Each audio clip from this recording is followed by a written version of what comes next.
안녕하세요. 사랑하는 나그네 교회 여러분, 그리고 하나님의 말씀을 복되게 함께 읽어가는 그리스도의 형제 자매된 교회 여러분, 오늘 하나님 앞에 예배를 잘 들으셨는지요? 여러분이 이 영상을 볼 때는 월요일이겠죠. 오늘 읽을 우리 말씀의 분량은 시편 37편입니다.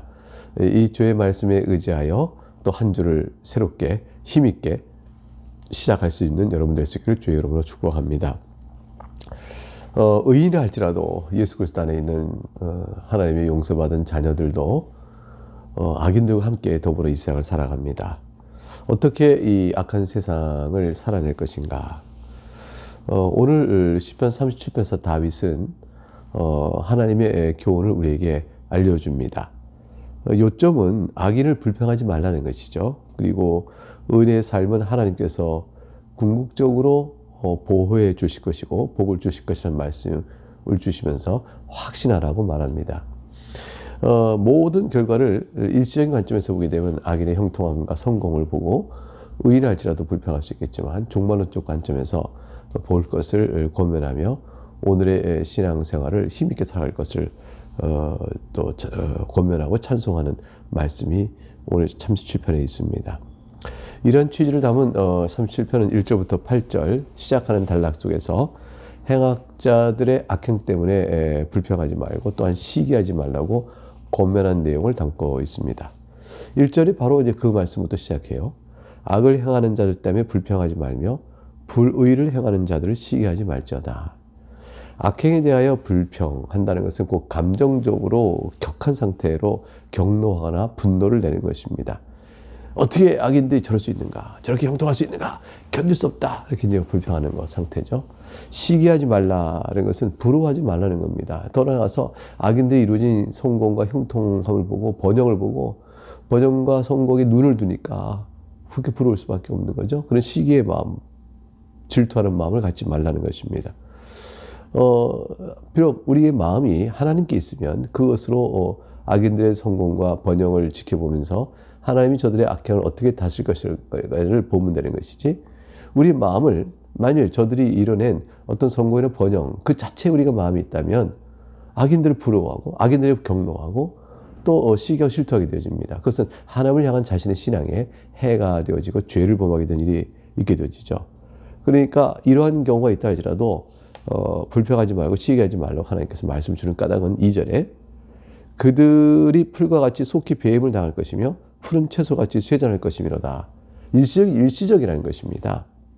그들이 아무리 성공을 자랑해도 사라질 것이라는 것입니다. 그러므로 풀과 같이 속히 배임당하는 것을, 배임당할 풀을 누가 불평하고 시기하겠으며 쇠잔하게 될 푸른 채소를 그것만 순간을 보고 어떻게 푸른 채소가 갖기를 원할 수 있겠습니까? 하나님을 의뢰하라는 것이죠. 그 3절에 그러니까 여호와를 의뢰하고 선을 행하라 그랬습니다. 하나님은 그런 상황이라 할지라도 악인의 번영과 성공을 보낼 때라도 그들이 이룬 성공과 번영의 마음을 두지 말고 하나님을 의뢰하며 하나님 뜻을 행하라, 선을 행하라, 하나님 뜻대로 살기를 기뻐하는 것이죠. 땅에 머무는 동안 그의 성실을 먹을 거를 삼을지라.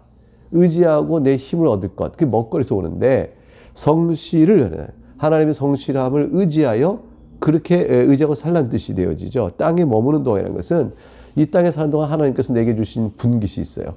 각각의 나눠준 복이 있으니까 분복을 감사하면서 그것에 의지하며 살 것을 말합니다. 하나님 내게 주신 분복에 감사하고 자족하며 하나님에 대하여 신실한 마음을 품고 지내라.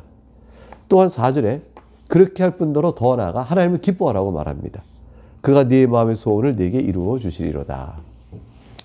하나님께 대하여 성실한 마음으로 분복에 감사하며 죄송합니다. 4절에 여호와를 기뻐하라 라는 말씀은 결국 그렇게 되는 자에게 마음의 소원을 이룬다 했을 때 그 사람의 마음의 소원은 무엇일까요? 그거는 죄 가운데 악인들이 바라는 것처럼 탐욕과 욕망에 대한 성취일까요? 그렇지 않습니다.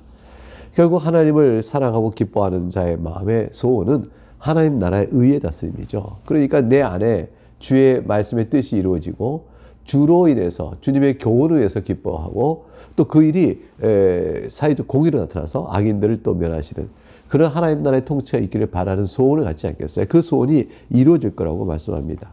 5절과 6절에 가게 되면 따라서 너의 길을 여호와께 맡기라. 그를 의지하면 그가 이루시고 하나님께 나아갈 길을 맡깁니다. 하나님 이것이 주의 뜻이오니 내가 이를 행할 것이므로 주께서 나를 돌봐주시옵소서. 6절 내 의를 빛같이 나타내실 것이라.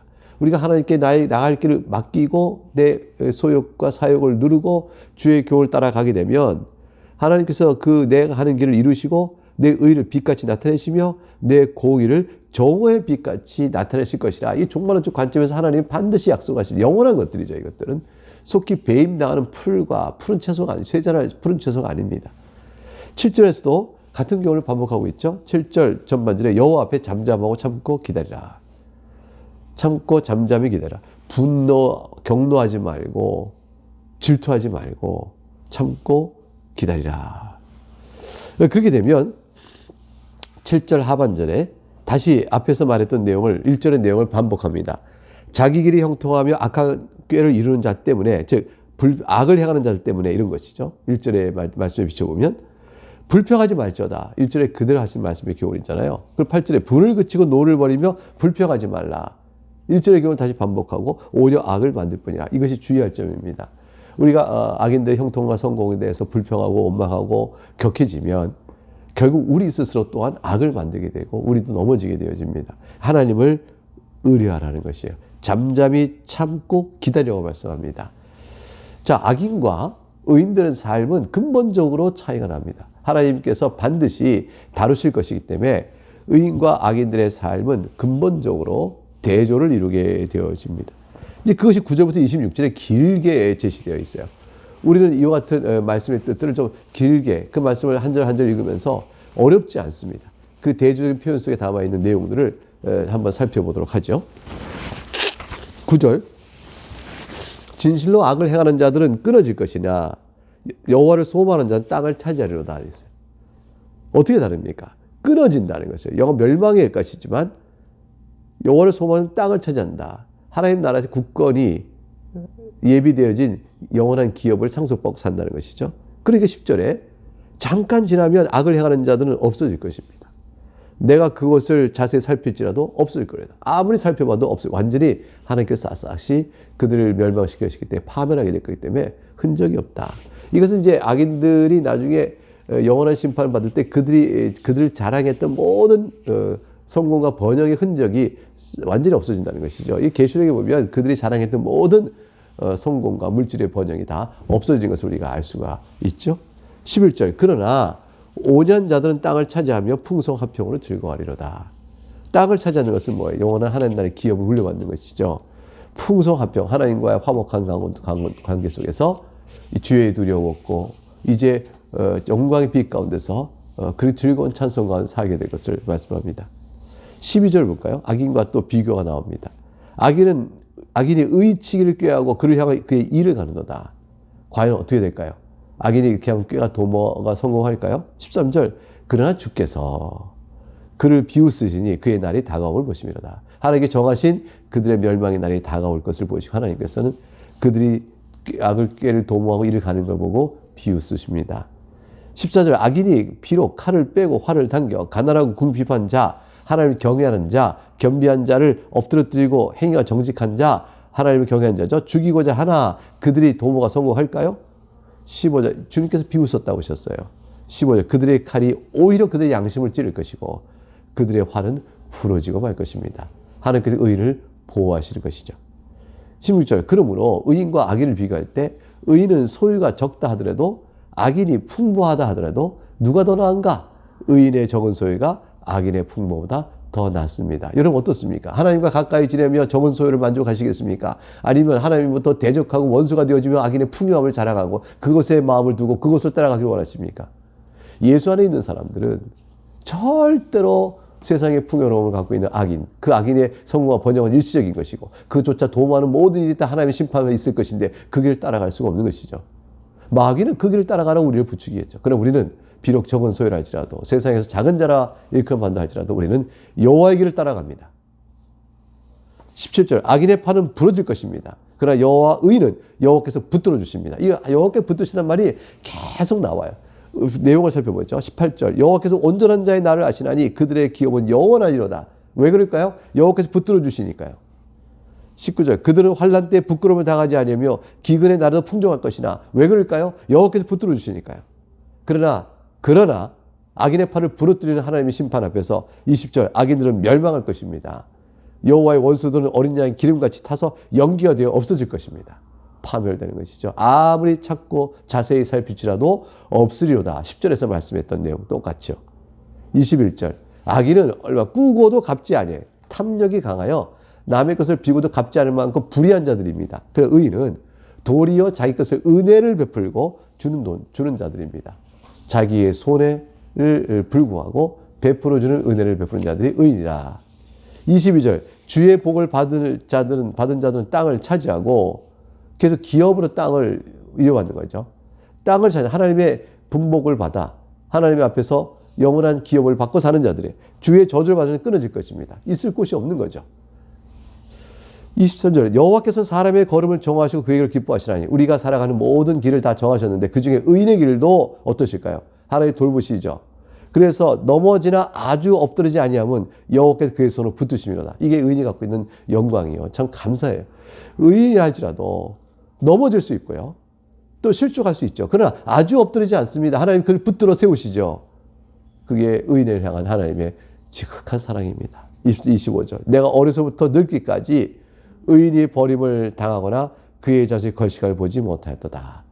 하나님께 의인을 붙들어 주십니다. 왜 그럴까요? 붙들어 주시기 때문이죠. 26절 그는 종일토록 은혜를 베풀고 꾸어주니 도리어 다른 이들을 넉넉히 돌보라는 형편이 되어지고 그의 자손이 그로 인해 복을 받는 하나님의 돌보심 가운데 있다는 것입니다. 일시적으로는 악인이 성공하고 번영하고 의인은 가난하고 궁핍하며 어려움을 당합니다. 그러나 하나님의 종말론적 관점에서 전체를 보게 되면 의인을 향한 하나님의 사랑과 지혜의 다스림은 바로 이와 같은 것이죠. 버림을 당하지 않고 걸식을 보지 않으며 도리어 은혜를 꾸어주며 자손이 번성하는 복을 받게끔 되어 있습니다. 여러분 합력과 선을 이루십니다. 지금 우리의 형편이 우리가 당할 영원한 형편이 아니에요. 주의 나라에 이를 그 나라의 형편에 이를 때 우리는 영원한 기업을 땅을 차지하는 자들이 되는 것이죠. 이렇게 악인이 당할 심판과 의를 향한 하나님의 보호하심을 대조하여 교훈한 다음에 이 다윗은 우리가 어떻게 살아야겠어요? 첫 번째 교훈, 악을 떠나라.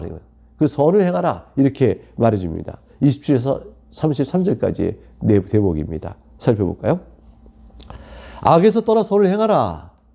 왜 그래요? 하나님께서 의인은 땅을 차지하고 주의 저주를 받을 악인들은 끊어질 것이니 그러니 일시적인 번영과 성공에 마음이 불평과 시우게 하지 말고 그래서 그들과 악을 따라가는 자가 어리석게 되지 말고 악을 따라 선을 행하라. 그러면 너희가 영원히 살 것이라 그랬습니다. 28절 하나님께서는 정의를 사랑하시니 악을 따라간 자는 심판하시겠죠. 그의 성도를 버리지 아니하시라니 악으로부터 고난받는 성도를 결코 버리지 아니하십니다. 그들은 영원한 보호를 받게 됩니다. 왜냐하면 하나님이 영원하시니까요. 신실하시니까요. 그런데 악인의 자손은 어떨까요? 끊어질 것입니다. 그러므로 악을 떠나고 선을 행해야 되겠죠. 29절 계속 약속의 말씀을 줍니다. 의인이 땅을 차지할 것이고 거기서 영원히 살 것이라. 땅을 차지한다는 것은 영원한 기업을 물려받는 것이죠. 하나님 나라의 백성이 되는 것이에요. 그리고 영원한 하나님 나라의 시민권자로 살아가게 됩니다. 30절 의인의 입은 지혜로우며 왜 그럴까요? 하나님의 교훈을 사랑하니 교훈은 지혜 자체거든요. 그의 혀는 정의를 말하며 하나님의 법을 살아가니 그의 혀가 옳은 것을 말합니다. 그의 마음에 하나님의 법이 있으니 그 마음 심령에 하나님을 사랑하는 법이 가득 찹니다. 그의 걸음 실족함이 없으려다. 실족치 않고 하나님의 보호 가운데 견고하게 걸어갈 수 있게 되어집니다. 악인이 비록 32절 의인을 엿보아 살해할 기회를 찾는다 할지라도 33절 여호와는 결코 의인을 악인의 손에 버려두지 아니하십니다. 보호하신다는 뜻이죠. 재판할 때도 정죄하지 아니하실 것이다. 그래서 의인을 향한 하나님의 적극적인 보호와 그 사랑하심을 나타내주고 있습니다. 그러니 의인은 악을 떠나서 선을 행할 것을 다윗이 의인과 악의 대조 속에서 권면한 것이죠. 이제 마지막 단락 34절 40절에서는 적극적 의미에서 악을 행치 말고 악을 떠나고 선을 행하라는 말씀 속에서 아예 악을 떠나기 위해 바라볼 방향 여호와를 바라보며 여호와만을 앙망하고 여호와의 도를 지키라는 교훈으로 34절에서 끝절까지 이어져 권면합니다. 34절 여호와를 바라고 그의 도를 지키라. 이것이 오늘 37편 전체 시편의 마지막 핵심 구절이에요. 그리하면 네가 땅을 차지하게 할 것이거라. 땅을 우리가 차지한다고 돼 있죠. 계속해서 반복해 나오는 말씀입니다. 그리고 영원히 살 것이라고 말씀하셨어요. 반복된 말씀이죠. 그러나 악인들은 어떻게 될까요? 끊어질 것이라 했어요. 네가 똑똑히 볼 것이라 그랬습니다. 그래 우리가 여호와를 바라고 그의 도를 지켜야 되지 않겠습니까? 35절 악인의 세력이 비록 크더라도 큰 세력을 본즉 일시적인 성공과 형통함이 있죠. 그 본래 땅에 서 있는 나뭇잎이 무성한 것 같으나 내가 지나갈 때에 36절 그는 없어졌나니 내가 찾아도 발견하지 못하도다. 자세히 살펴도 알 수 없다 10절에 했는데 바로 그렇게 말씀하시는 것이죠. 아무리 크고 큰 세력을 이뤘다 해서 해도 어느새 그것들이 사라졌는가, 어디로 갔는가, 땅속으로 꺼져갔는가, 하늘로 날아갔는가, 어디 있는가 흔적을 찾을 수 없게 그들을 멸망해버립니다. 37절 그러므로 여호와를 바로 그의 도를 지키는 자는 37절 온전한 사람을 살피고 정직한 자를 볼지어다. 하늘으로 여호와를 보는 사람은 이제 땅에서 여호와를 바라보고 그 도를 지키는 무리들을 보라는 것이에요. 교회를 바라보는 것이죠. 그러니까 하늘로는 여호와를 바라고 그 도를 지키되 주변으로는 온전한 사람을 살피고 정직한 자를 볼지어다. 이미 먼저 하나님을 바라고 그 도를 지키는 자를 보라. 의의 무리를 보라는 것이죠. 그렇지 모든 화평한 자의 미래는 평안이로다. 과연 그들이 어떠한가? 주 안에서 평안하지 않는가? 그 삶을 여러분의 삶으로 취하라 그런 것이죠. 범죄자는 어떨까요? 38절 함께 멸망하리니 범죄는 다 함께 더불어 멸망합니다. 더불어 멸망하여 악인의 미래는 끊어질 것입니다. 39절 의인들의 구원은 어디서부터 옵니까? 스스로의 구원인가요? 아니죠. 여호와께서 살아가요 그들을 붙들어 주시기 때문에 여호와께부터 오는 것입니다. 그런 환난 때에 그들의 요새이십니다. 즉 의인들은 그러므로 일시적으로 악인들에게서 환난과 핍박과 어려움을 당한다 할지라도 하나님이 그들의 요새가 되어주니 저들의 구원은 여호와께부터 오는 것입니다. 40절 마지막 절 여호와께서 그들을 도와 건지시되 악인들에서 건져 구원하심은 다 하나님을 그들이 의지한 까닭이로다 되어 있습니다. 여호와를 의지하는 자에는 이 복이 약속되어 있습니다. 이것은 다윗의 시편이요 자기 신앙 실존의 고백이었고 과연 다윗의 삶 속에 이 시편의 고백대로 하나님께서 악인을 벌하시고 의인된 다윗을 세워주셨습니다.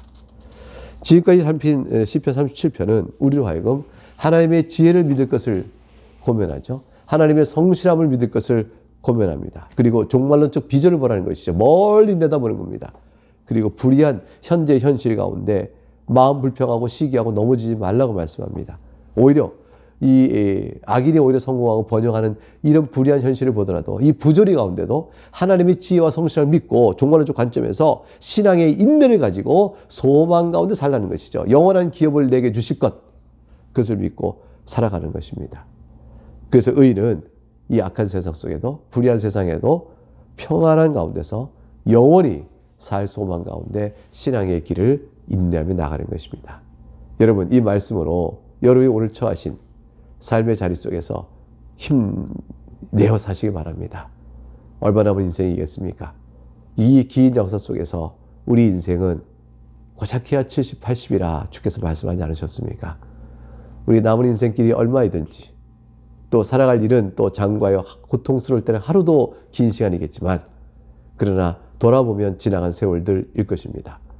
이 말씀으로 힘내어 사시고 우리보다 더 어려운 처지에도 주의 소망 가운데 하나님께 영광 돌리며 악을 이기고 살아온 수많은 경건한 주의 백성들이 있습니다. 그의 주의 백성이 지금 누릴 낙원의 기쁨, 다시 오실 주님 베푸실 그 하나님 나라의 행복을 그 복됨을 바라보면서 오늘도 살아가니 우리가 오늘 심령을 탐사하여 주 앞에 더 성실한 마음으로 살 것이고 우리를 해하고자 하는 악한 세력에도 당당히 두려워시 왔을 것이며 긴 호흡으로 살아가는 믿음의 승리를 누려야 되기를 바라면서 여러분이 권면합니다. 내일 다시 뵙겠습니다. 감사합니다.